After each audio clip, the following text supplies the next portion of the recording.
There's kind of two types of buyers, either the ones that like newer homes or older homes. And if you like older homes, you're gonna love this property. We just listed it. It's 1745 Maryland, and it's got tons of character and charm and built-ins, so you're gonna love it. Come on in, let's check it out. I love as you come into the home, you've got this great sun porch right here, perfect size for everybody to kick off their shoes and make themselves at home. Throughout the main level, you're gonna see there's a ton of character and charm, like this archway here. You've got the huge molding with back bands, you've got large format baseboards, and then you've got gleaming hardwood floors that have been refinished all throughout the main level. The hardwood floors carry through the main level and into your dining room here, where you've got these really unique built-ins that I love. You've got crown molding, and this is a great space for entertaining since you've got the kitchen, the dining, and then it flows right out to your back deck.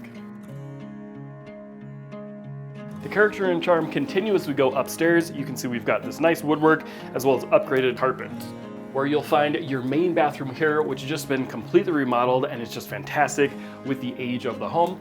You'll also find your primary bedroom, which is large, easily fits a king-size bed with your closet there. And then a real bonus is you've got the second bedroom upstairs, which leads out to a balcony.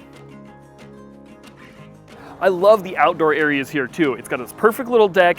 You can have a barbecue, a couple of drinks outside, and then the lot is about a huge double-sized lot. So you've got plenty of room back here. You can relax in the hammock, have yourself a bonfire. There's a place for a garden, and there's a double-sized garage with a turnaround area for off-street parking. If you love this property as much as I do, give me a call, text, or email, and we will schedule you for a private showing. My name's Joe Carmack. Thanks for watching.